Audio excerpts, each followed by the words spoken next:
If you are a Telecaster purist, you're not going to enjoy what's in this case. But if you've got an open mind, this could be exciting. I was at a guitar show recently and I found Decision guitars, and they had this on their stand, and I asked if I could take it with me to try in the studio. And to show you, of course, because I don't think anyone will have seen something like this before. Take a moment. Digest it. Now we'll go to the close-up camera. Let's get rid of that case and breathe this in. This is the Telow from Decision Guitars. And it is a Telecaster, but also with a bit of Mustang influence in the body shape. And there's a lot going on here. Specifically, these fanned frets, but a straight pickup in the bridge and a straight pickup in the neck, of course. This is all custom, as is the entire guitar, except for a few well-known parts here and there. But what an exciting instrument. So the Telow has an older body with a neck reveal, curly maple neck. It is multi-scale, as you should be able to see by now, which is 25.5 inches to 27 inches. This is a 7-inch to 10-inch compound radius fretboard. We've got a double action truss rod with carbon rods in this neck, so not your bottom of the line boring truss rod. 6 strings, 21 frets, and Fender locking tuners. Fender Deluxe locking tuners, I think. It is a standard 3-way blade with volume and tone, but there's something special about this tone, which I'll show you in a moment. And these are Andreas Klopman pickups, specifically the TL65 Modern set. And this is the kind of telly that I think Leo Fender might have pushed to making had he still been alive, because it's some sort of marriage between traditional and very modern. And if you're still with me, then well done for having an open mind. What's also kind of weird is that the fretboard has no markers on it, except for at the top, which is just here. And they look kind of like if you've got a spirit level with the bubble in it and then have had the bubble removed. That's what that feels like. And if you know me, you know I'm very partial to a big fat neck. This is like a really wide D. It's so much of a D, if you looked in the dictionary, you'd find a picture of this neck. Round on the back, we've got a 4-bolt construction with quite a thin bit of wood just there. So I'm interested how this energy is going to transfer. And then, although you can string through, it's currently strung through the bridge. Speaking of the bridge, this is custom made, printed in titanium. And it's super odd because it really is between modern and vintage. So we've still got barrel saddles, but they're angled and they're custom made for Decision guitars, or by Decision guitars. I've got my trusty Fender Deluxe reverb set up here with the Sheriff 25 on top of it, which is a sort of Marshall, Plexi and Hot Rod JCM sort of sound. Let's plug it in and we'll do some expected stuff and some not expected stuff. I'm super curious. A bit of a tuning experience first. It's tuned. It is very easy to tune. No pinging, no popping, no sticking, nothing like that. I can't wait. I don't know what to do first. Let's do some clean. Bridge, middle, and then neck. Everything's wide open there.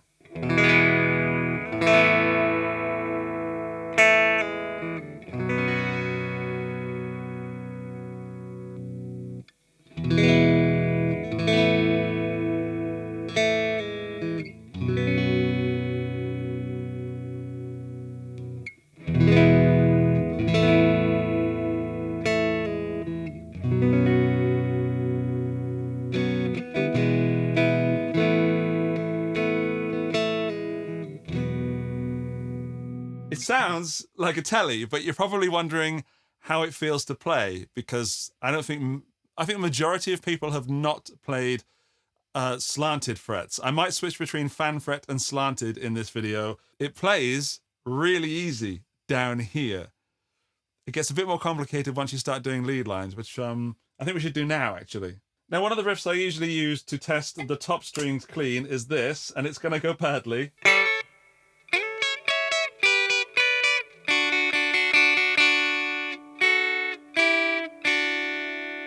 That's comfortable, but at speed...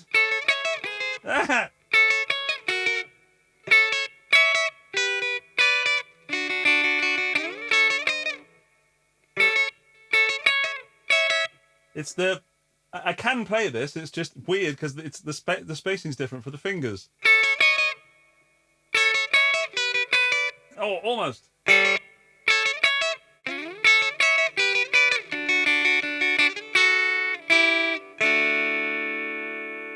knew I could do it. I just want to prove that I can do that on a regular guitar.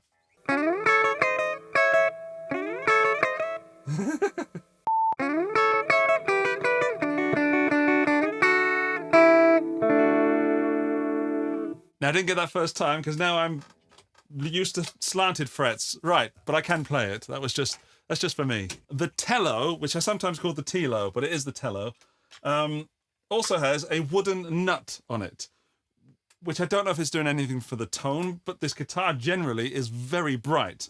And that's very apparent when you put it through some drive.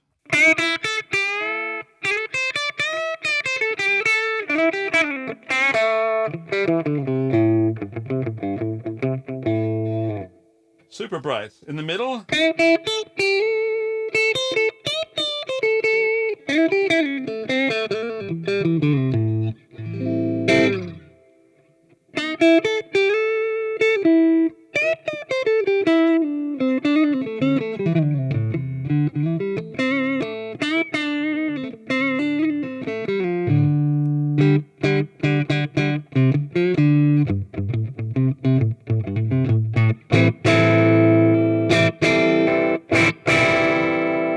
It is also extremely dynamic, and I don't know if it's the guitar or the Andreas Klopman pickups, but there's a huge difference between gently caressing the strings and slamming the strings, which on most guitars that I've played is not the case. You get sort of a small little variance.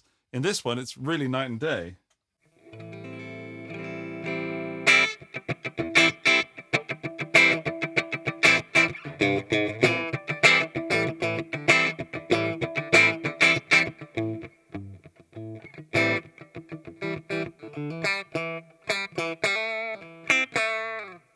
And I think that this is going to do really well with fuzz. One of my favourite fuzzes is the op amp Big Muff, but it needs quite a bit of a bright signal before it because it tends to fluff up a little bit. So let's try it on the bridge pickup.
Almost a shame that this is in standard tuning because I think that's so bright and so clear that put that in dropped C and it would be exactly the right amount of clarity you need to keep that low end clear, defined. More.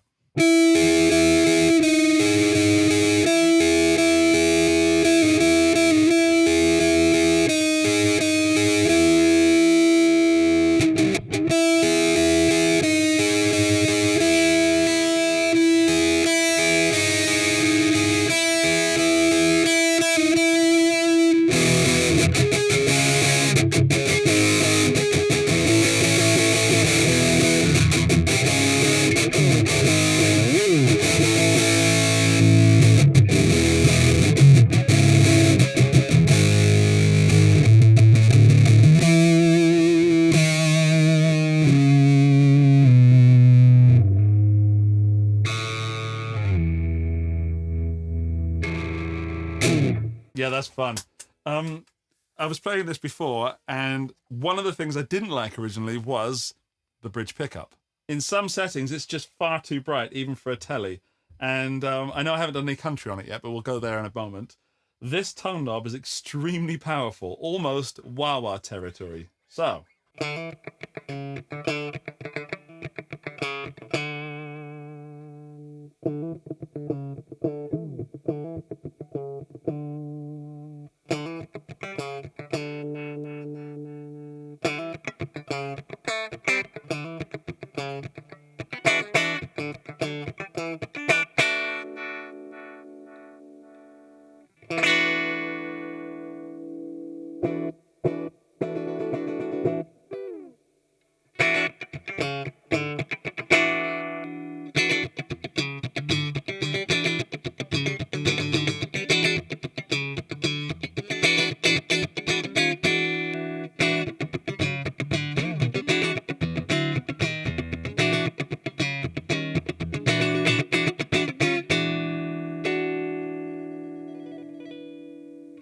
And I know people say this about a lot of guitars, but it is super versatile because you've got that top end that you don't often get. And you can, of course, take it away with the tone knob. Joy. Let's do some country, which I'll admit is not my forte, but I do enjoy it. Bit of compression.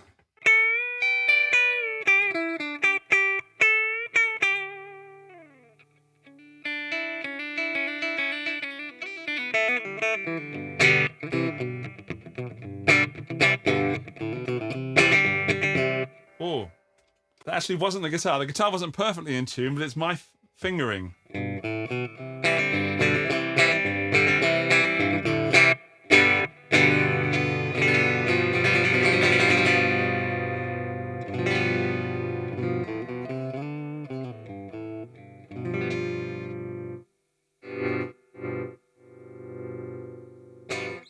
I know I have to give this guitar back, and I'm very sad because I'm thinking of all the things I could do with it. And when I first started playing it, it wasn't me, apart from the color. Look at that color. I don't know what kind of green that is, but it is absolutely stunning. The paint job is not perfect. There's a few swirls left in there, so I think it could do with another polishing. As could, yeah, the front definitely could do with another polishing. I've dirtied it up a little bit, but you can see some swirls, which I'm being super picky now. If Decision Guitars took that back and actually did a tiny amount of work on it with the polishing, it would be perfect. It's perfect for most people. It's not perfect for me. I've just noticed the back of the headstock. It's kind of epoxied or something.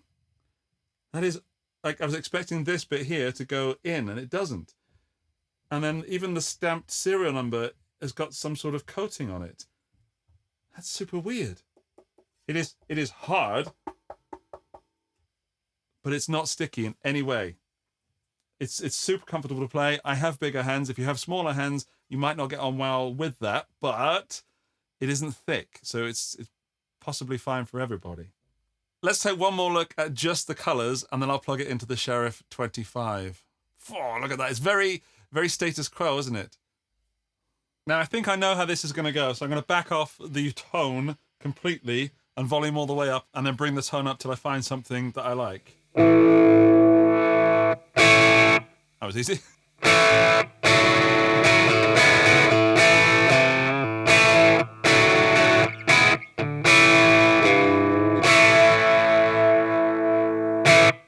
However, the tone is only about a third of the way up. If I take it further, on the bridge pickup, it's going to get pretty gnarly.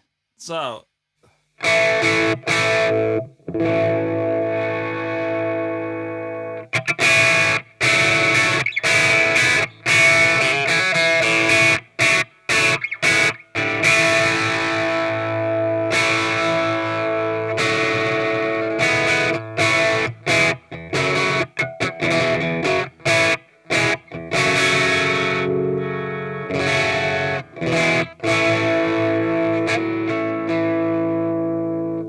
Now, I can tell how vintage voiced these pickups are because I normally have the gain about there, and it's actually, in fact, the gain's all the way up on the vintage channel, and it's only just gaining. So let's switch to the hot rod channel.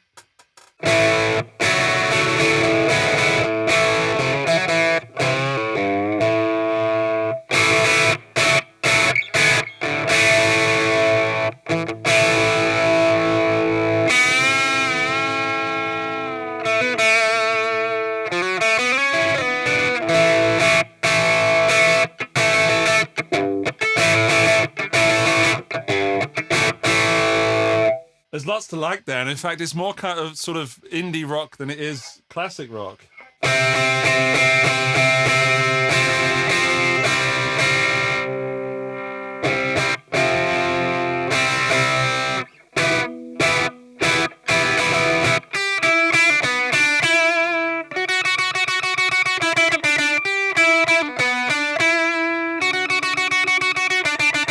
There it is.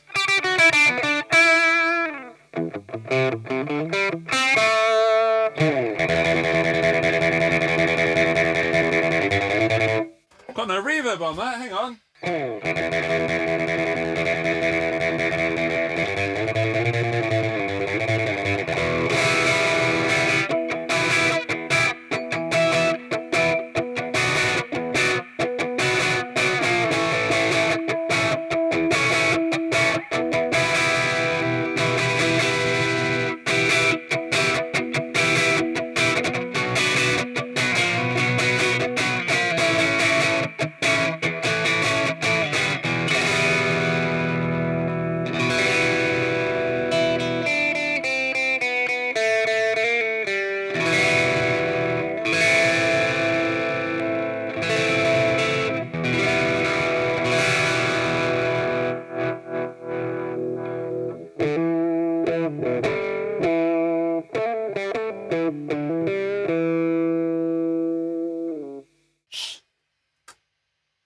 There. Quite hissing today. I almost thought it was going to talk back to me then. Weird. I love this guitar. I'm having a lot of fun with it. It is kind of, what's the word? It is versatile tonally, but feel-wise, of course, with these slanted frets, it is not going to be everybody's cup of tea. And it wasn't mine, but it is now. And if you've never played slanted or fan frets before, after a while it starts to get pretty normal, and it's extremely comfortable for E and A-shaped bar chords because you don't have to make your hand completely straight. If you do get a chance to pick one of these up, or any slanted fret guitar, and play just your standard common moneymaker E and A-shaped bar chords, you'll notice how absolutely comfortable that is and how it makes absolute sense for guitars to be like this. That F is so comfortable. And I've been playing F chords so long that my first finger is pretty much bar chorded for the rest of my life now. It'll never be the right shape again. But this is extremely comfy. Oh, I've unplugged it.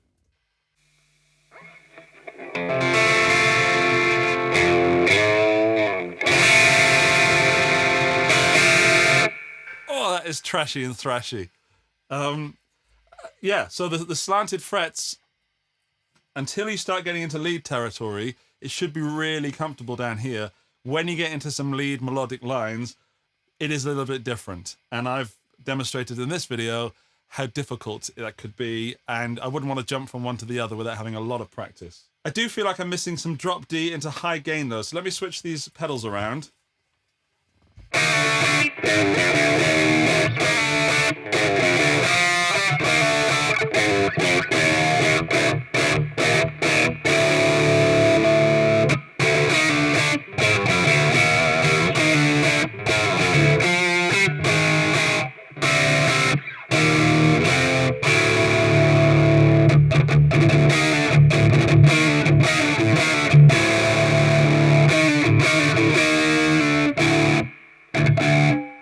Yeah, I'm not convinced that that is the right sound that I was looking for, but it does still play beautifully.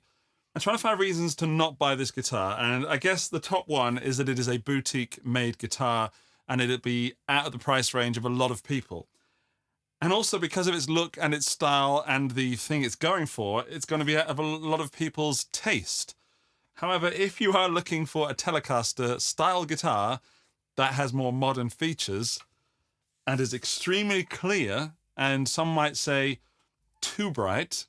I might be one of those people, but definitely that's one of the first guitars I've ever played that that reacts so well to the tone knob. Normally the tone knob on most guitars just makes it sound dull and that actually needs that tone knob and works well in conjunction with it. I am super impressed. So if you are looking for those things, then this could be the guitar for you.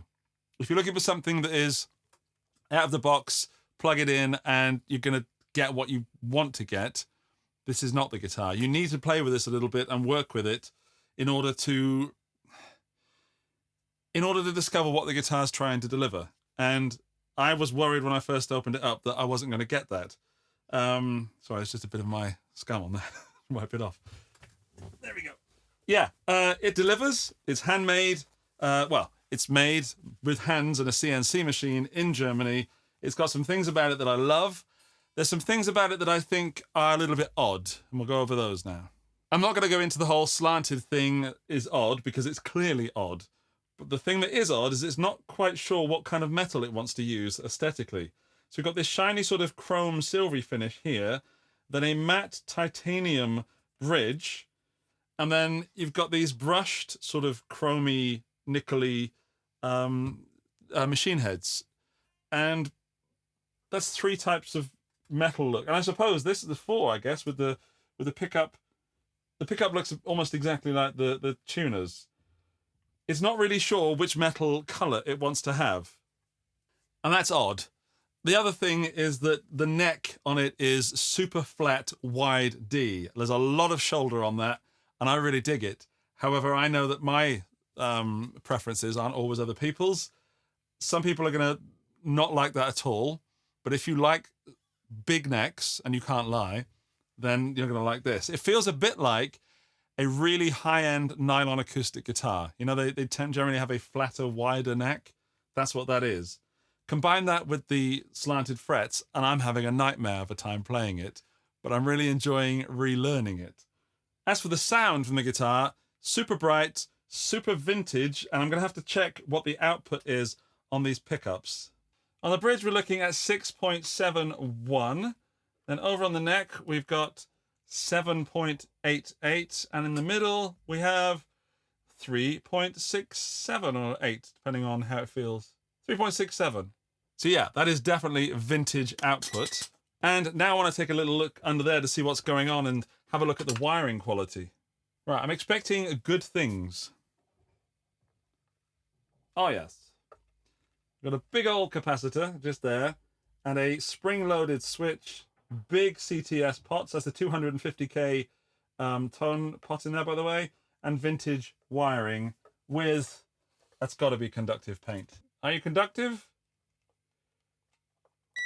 Yes, of course you are. So, bottom line, beautiful guitar, beautifully made. Not everyone's cup of tea, very bright in tone, very Telecaster, with a little bit of a difference aesthetically. And certainly, these slanted frets are going to be either fun or a challenge. And if you're looking at this thinking, that is me, then you better save up your pennies and follow the link in the video description. Thank you so much to Decision Guitars for trusting me with this guitar for review. This actual guitar is going to be at NAMM 2025. So if you're in Anaheim, first, come and say hello to me.